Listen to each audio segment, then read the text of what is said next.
Hey everyone, thanks again for joining us on another day of this fall summit. Marita Esteva with the Path of Ish. It is another day where we are getting green all over. That is it. We're talking about zero waste in the elemental body, and I'm so excited, so excited to have Myranda Bennett from Boundless Warrior to talk to today. She's coming to us from Colorado. I was just there. But let me give me a few amazing titles that she has. She is a guide inducted to the White Buffalo Healing Nation. She's a high priestess of the Universal Mystery Schools. She is a light medicine master healer. She is a structural Stargate keeper, a crystal energy healer, and also the owner of Boundless Healing in Colorado. Wow, welcome, Myranda. Thank you today for joining us. Thank you for having me. Yeah, I'm so excited. So let's kind of dig in. Can you just tell us a little bit of kind of your history and your background? We know a little bit that your mother was a Lakota intuitive guide, so you grew up with spirit, with the idea of healing and really connecting to the earth, which has kind of been your mantra throughout your life. But then you went into fashion. So tell us about that journey and kind of your journey back to where you are now. Well, you know, like you said, we were raised in a spiritual home. My mother, she's a holy woman, and she also owned a spiritual center here in Colorado. And we were raised to honor ourselves and honor each other and honor this earth. And, you know, we all had our own medicine, our own gifts. And one of my truths is that I can understand and maneuver energy fields, and that kind of scared me, you know, to be completely honest. Like I didn't want to be part of it anymore. I didn't want to see what I saw. I didn't want to work with the energies, and so I wanted to be normal. We'll just say that. And so I went to business school. I got into fashion, and it started to get louder. Let's just say that the energies and the gifts started to get louder, and I got to a breaking point where I really got to the bottom of my barrel and realized that I needed to go back into my truth. I needed to go back into this work, what I was born to do, what I was raised to do. So here I am. 7 years ago, I bought my ranch with my husband, and you know, we've been connected to this great sacred land that I'm on, and to help other people. That's what it's all about. Yeah, it is. So a true soul's journey. I completely understand that. I've been through that as well. Now, you talk about being normal, and what a lot of people have spoken about in the last couple of days is the idea of uniqueness, to listen to your individual self. What is that voice that speaks to you, that connects you to Mother Earth? I mean, there's many voices that speak to me, that connect me to Mother Earth. I think that it is the lifeblood within me that is Mother Earth. To be honest, it's my ancestors, it's the animal powers, it's the plant people. That everything is connected as one, and I can't be disconnected from them. You know, so I think on my quest of trying to be normal was to shut that communication down. You know, to shut down the awareness of Mother Earth inside of us. Yeah, and that's where I think a lot of people these days are struggling. You know, we have this great movement, this global summit happening in San Francisco, and people are, you know, recycling and things like that, but they're just actions, you know. They're not seeing true connection. You know, I'm recycling because now it's something that I have to do, not because when I recycle, I'm helping Mother Earth, you know, or maybe, you know, zero waste or whatever. It's not that connection to self. So I kind of want to expound on that a little bit, especially I want to talk about you being a guide inducted to the White Buffalo Healing Nation, and your work there. Red Cloud is my guide. He's the one who kicked my butt years ago to get me kind of started. So White Buffalo Calf Woman is very close and dear to my heart as well. Well, I'm very fortunate that my mother is connected into a very powerful group of elders that bring in the teachings and the healings through White Buffalo Calf Woman, and really connect us all colors, all nations, all genders. Everybody is connected, and that's the basis of the teachings, is that we cannot no longer be, I think we're getting to this point where we can no longer just hold our medicine or hold our ceremony and then hope everybody else follows. It's about showing and teaching, others to walk the sacred way. And back to what you said about doing the actions come and start from us. And when we are able to heal and be disciplined in ourselves, and we are able to understand our connection, and to understand that the elements and all of this great world that we see out there and that we're trying to help is within us, I think that's the starting point. That's the jump off point. So when we are recycling, we are not only helping Mother Earth, but we're in turn recycling and helping for ourselves, for our soul, for our spirit, for everything that's connected there. So it is about connecting to each other and connecting to the earth. Now, not everyone is as familiar as you are with Lakota practices and teachings, along with White Buffalo Calf Woman. Can you just kind of give us maybe one or two of her teachings so that people out there who are kind of new to this can kind of understand?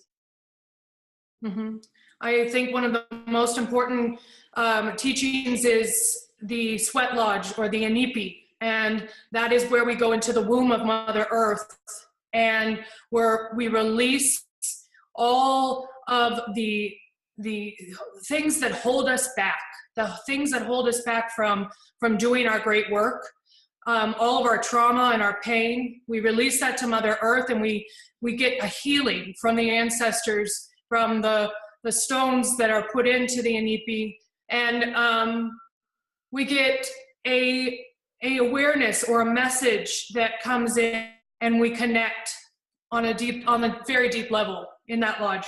And one of her teachings was that we should always be clearing and cleansing ourselves. We should always be honoring our sacred heart and going into the womb of Mother Earth to get rid of these things that attach us to our pain and to the trauma. So that is, I think, one of the biggest teachings. And also the sacred chanupa, the pipe, and how the pipe symbolizes the male and female energies of this earth, of this universe, and that we need to honor that in each other, and we need to honor the female energies, the Mother Earth energies, the creation energies, but also the forceful energies that are within the masculine, and bring those all together. So those, I think, are two of the biggest teachings that we have to honor, really honor in our everyday practice. I love Sweat Lodge. I haven't been in a couple of months, and I'm kind of missing it a lot.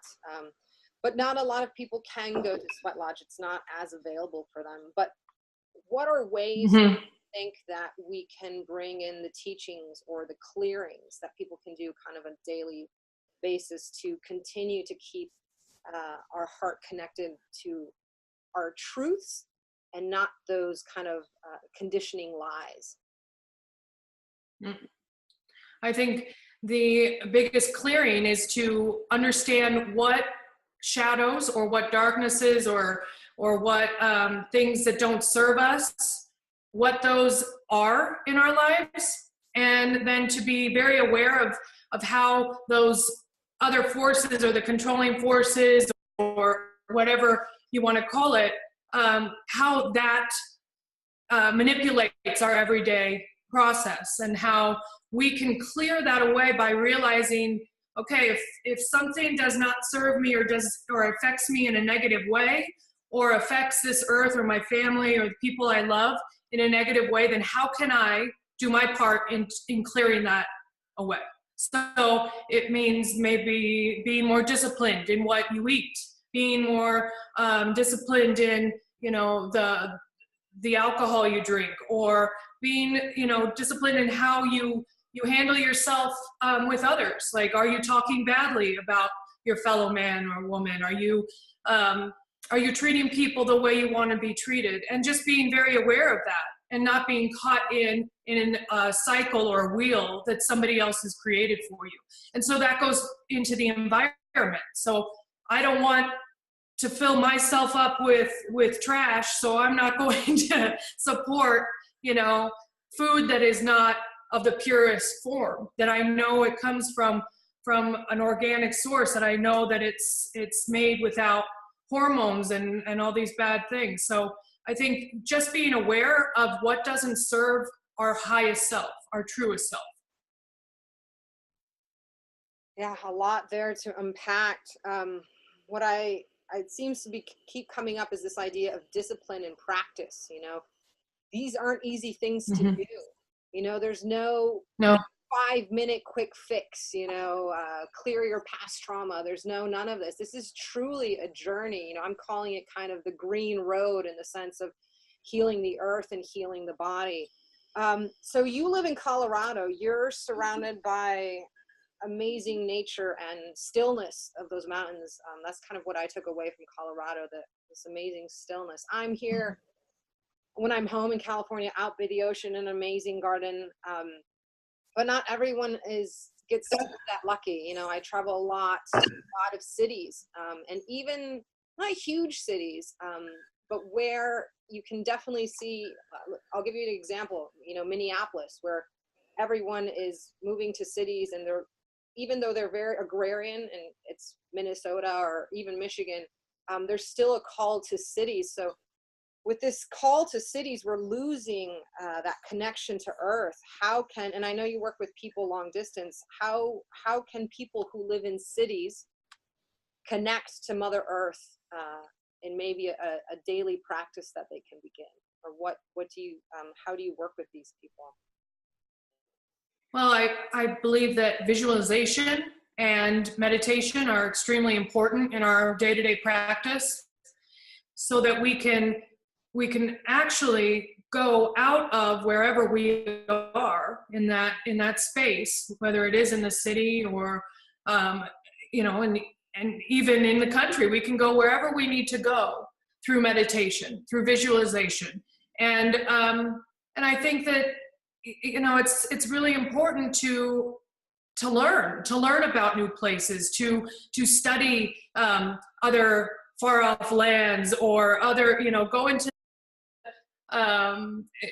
study into the mountains and to what's in nature, really, and then bringing that into your visualization, seeing the earth as a connected grid, and not separate of that. And, you know, to go back to your point, you know, people, I believe that people want to go into cities for the community. It's something we all crave, is that community.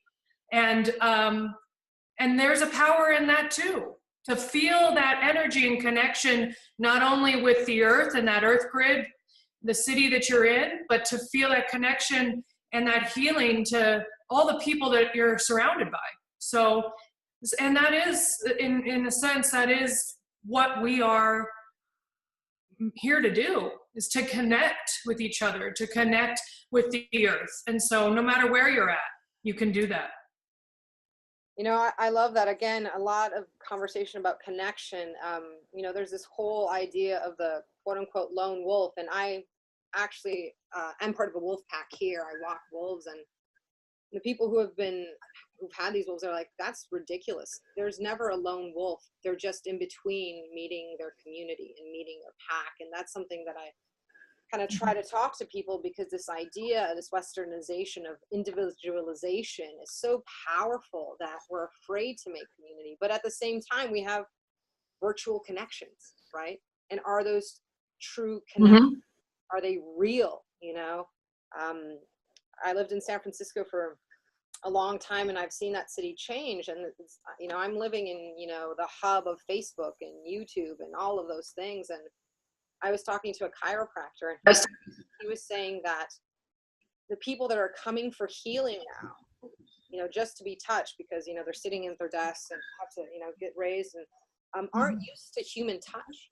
So even just by touching them, their body just screams because they're not used to human connection. So what, I know that you do a lot of mystery school work and stuff like that. I know we have to connect to ourselves, but what can we do in trying to connect to humans? How can we build community that's not virtual? Well, I do believe that the virtual community is something that is very powerful and can help us to not only connect as a community, but all around the world. But with technology, I do understand, and I know that we're not connecting in a physical way like we used to connect. So it's about stepping out of our comfort zones, because we're getting to this space where I think we're okay and we're happy and we're safe by not connecting in a physical way. I truly believe that it is about saying what moves me, what do I feel? Like, I've always had this space where I carried a very masculine spirit, and I didn't connect with women. I never did. My whole entire life, all my friends were men, and I had this dogma towards women. So I said I had a vision that I needed to figure out how to break through that. And so I created the Sacred Women's Council, where women come together from all different communities, all different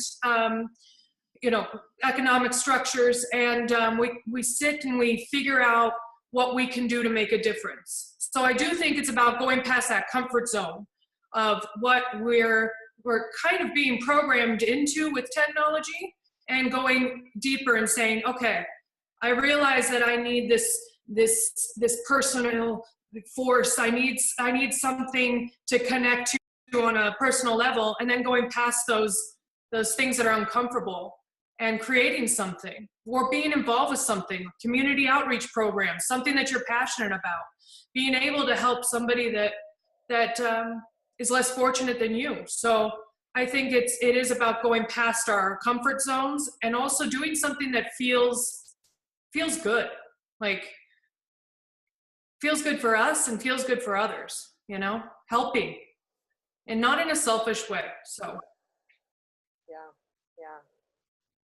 connecting is so important, especially now, if we want to get anything passed in public policy or anything like that. You do a lot of work with different, with a lot of crystal work. Do you want to kind of talk about how crystals, as part of nature, containing nature, have been brought into your life, and how you use that energy of nature in a way for healing? Like I said before, we are connected on this beautiful earth grid, an energy grid. And within this energy grid, Mother Earth holds these crystals. And they contain, within every computer, within all of our technology that we use, there's crystals there because they amplify the energy. They amplify our own energy, and they amplify the energy of Mother Earth. And there is a nuclear component to that when we are able to program or to put a positive intention into a crystal, it helps to amplify that energy and that intention. So that's how I work with the crystals, because when we feel blocked, when our energy isn't flowing and we are carrying something that is negative or that doesn't serve us, or there is somebody or something blocking our energy, a crystal can help to amplify a positive charge in the energy and to open up blocks. So it's a powerful tool that Mother Earth gave us, and it shouldn't be, you know, I see crystals in Target and different places like that. They should be honored. They're like, they are their own people, their own energy, their own spirit. And it's about communicating with those crystals. So it's not just a crystal sitting on your mantle and it looks pretty, but there is a spirit within that. Yeah, I've rescued a few crystals from Target and Urban Outfitters that were like, why am I here? Yeah. Oh yeah. Brought them back. But again, you know, it's interesting. We, in earlier talks, we've talked about the commercialization of yoga practices, and now we're in the commercialization of crystals. So, you know, one good thing is that they're getting out there, right? At least there's more awareness, you know. But how is it that we can return the sacred to the crystals, to the crystalline structures of them? Well, I think it's very important to know exactly where your crystal comes from, where it's mined. I believe that you should be purchasing or have some sort of idea that those crystals are coming out of the earth in just like our food, you know, is it coming out in a way that's nurturing to that crystal? It's not being heavily mined, because then it carries that trauma too. Of course, you can reverse that in any crystal, but you know, there is a level that no matter what we're doing or what we have, there is a gratitude and a sacredness to that, of giving thanks. You know, we go through our life every day, and we get our salad at lunch, and we you know, drive our cars, but we're not giving a gratitude. We're not saying, okay, thank you for this salad, Mother Earth. Thank you for these vegetables. Thank you. I'm a big supporter of blessing our food, blessing what we have. When you do get safely from one place to another in your car, thanking the energies, the spirit, whatever you're drawn to. You know, and giving more gratitude, I think, is very powerful. And so when we take crystals or anything from the earth, we need to give a gratitude for that. In the old way, you used to bring tobacco or cornmeal, and you'd always make sure that you gave back. So, and gave thanks.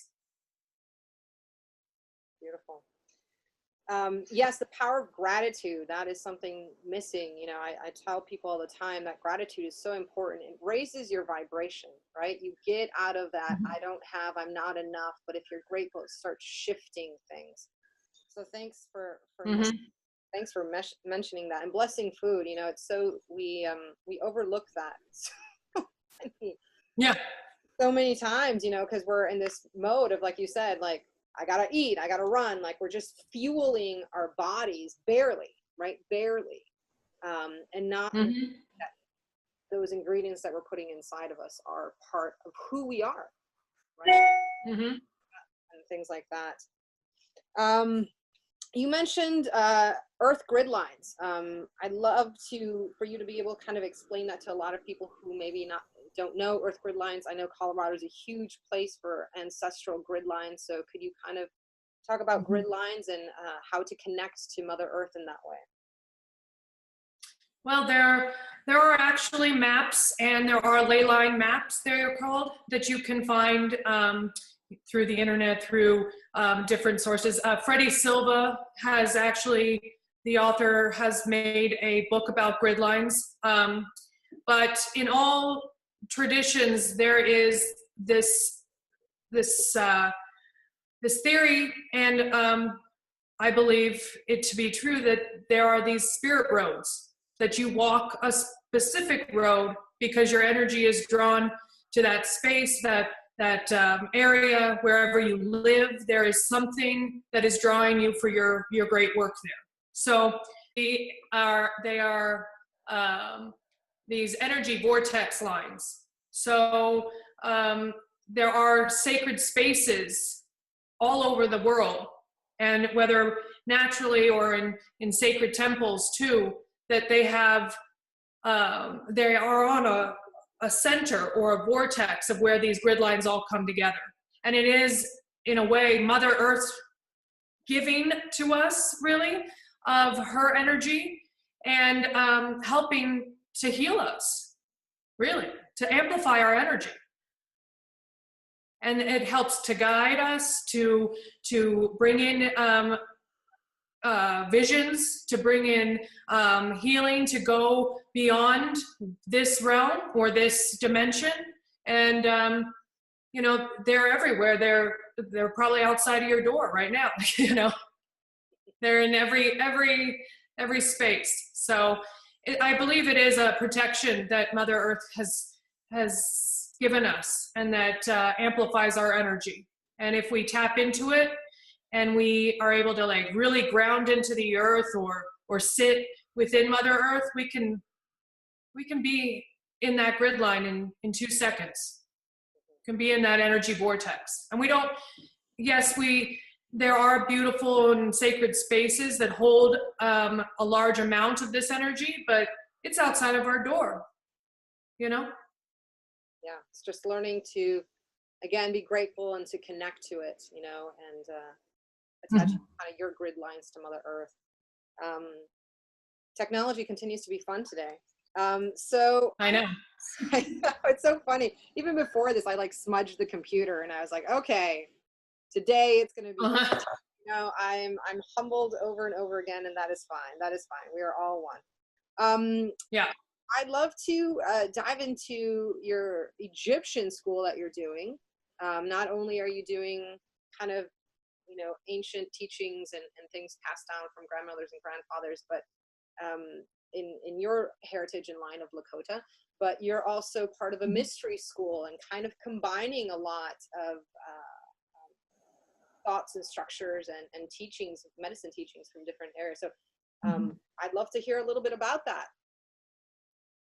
Well, I believe that we are all connected, and that every culture across the globe is connected in some way. And you can find things that match up in every tradition, in every creation story, in everything that's passed down to us. And there's this, like in the Earth grid, where it's all connected, there is a connection within spirituality and the esoteric.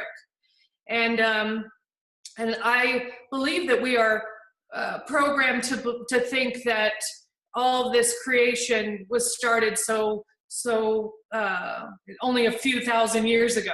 But I believe that this creation was started many, many, many thousand years ago. And I think that the mystery schools, I think in a shamanic way, our traditions have been passed down, like you said, from grandmother to granddaughter, you know, and the mystery schools really didn't have that.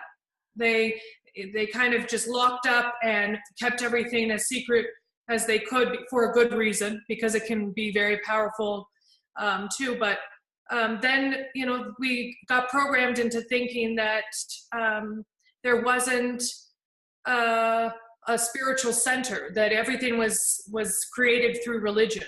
And so I like to combine the esoteric with the shamanism in a way that we can understand that the shamanism is not just here in North America or in South America, but it is in the old ancient teachings of Egypt, before all the dogma of the pharaohs and that control factor. But there is a shamanism there too. Beautiful. And what are some of the teachings of this Egyptian shamanism when it relates to Mother Earth? You know, because she is kind of the central core of everything, right? The great creator. Yes. Well, we talk about Mott and the Cosmic Mother, and how we are, again, we're all connected, and we have a reverence. We have a reflection of this Cosmic Mother within ourselves, and that it is not outside of ourselves, but it is inside of ourselves. There is the books of thought.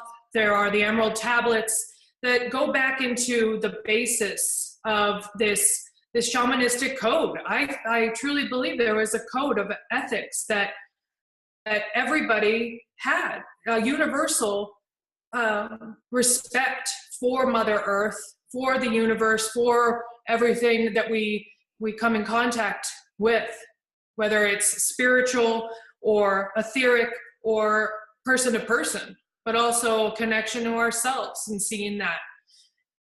You hear the term I am, and it is. I am the earth, and I am the universe, and I have all of that within me. I have Creator within me. And I think that's important that is the important shamanistic basis. And then we get into the respect for the different plants, and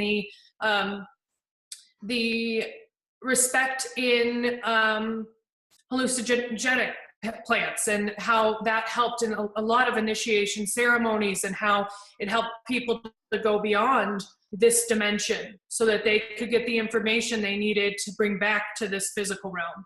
So respect for the plants, the water, the animals, and that the animals were, wise, and they are wise, and that we need to listen to their messages too. Yes, especially the cats, right? Yes, yes, very much. I know you have a dog as well. I have 3 cats, so I definitely listen to them. Yeah.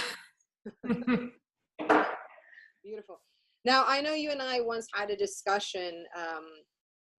There's a lot of talk about, ascension and the earth going into quote unquote 5D dimensional reality. And some people understand that, some people don't. And you and I have talked about how it's really about, as you said, going inward, connecting to Mother Earth, being of the planet, being here in this time and space, to then be able to create an evolution, not a revolution outside of oneself. So I'd love for you to just expound how in your daily practice you are going down to go up, I guess you could say. What do you do every day to kind of ground yourself then to then kind of ascend and not just get lost in the ethers, right? Right. Daily practice that you have. Well, I believe that it's important to wake up every morning in gratitude, and I wake up every morning before the sun, and I stand outside, or if it's winter, I stand at a window, and I feel the energy of the sun. I thank Creator for this life, for the ability to be able to take another breath. And then I go into Mother Earth and into myself. And through my meditation, I dive deep into Mother Earth, and I thank her for her healing. And I ask what I need to do in myself and to help others. I think many times we've talked about this, about how people really just want to escape and go into that ascension or into the ethers. And it's actually, I think, very, it's a lovely place to be. It's lovely to escape into those other dimensions, but we need to figure out what our great work and what our mission is on a daily basis. So I believe it's that gratitude, and then it's going deep within ourselves and saying, okay, how am I feeling? What is going on physically with my body? Like, do I need to, step up my workout? Do I need to eat less sugar because I've been feeling drained? Like, going internal into our own Mother Earth system, and then going into Mother Earth, like, okay, what can I do today that can make a difference for you, Mother? What can I do today to help somebody? And so that process of taking inventory, really, and and giving gratitude. I love the idea of thinking of gratitude as activism. You know, it's such a powerful act. And even doing that every day, you know, if we can't join, you know, marches, if we can't, you know, do certain things, just being grateful is a huge part, and start, like we said before, shifting the vibration. You know, intuition and listening to yourself, that's it seems the road, you know, the spirit road for a lot of people. And thank you for sharing your road so far. We're getting near the end of time, but I'd love for you to maybe share kind of some, I don't want to say tips, but as we're moving into fall, and I know you're going to do a ceremony for us, for all those who upgrade, what are maybe, since you are a crystal guide, a crystal healer, what are crystals that people can be using to welcome the fall, kind of the energy shift from summer to fall, and how can they take care of them? Okay. Well, fall is about, you know, clearing out and starting to get ready to be in that hermit stage, you know, getting into our deeper mystic self. So we've been exploring for summer, we've been doing our thing in the sun, we've been growing and coming together, and now it's time for us to go in and take our harvest and learn from the mystic within. So I believe smoky quartz would be, it's considered the shaman stone. Smoky quartz helps to elevate your inner voice, to elevate your inner intuition, your gifts, to tap into the voices that are within you and throughout other dimensions. Also carnelian. Carnelian is a beautiful stone for healing the goddess.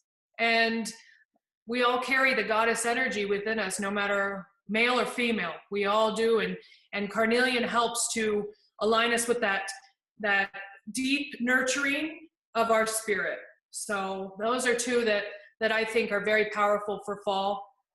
And it's important to have a relationship with your crystals, to listen to them, to speak to them.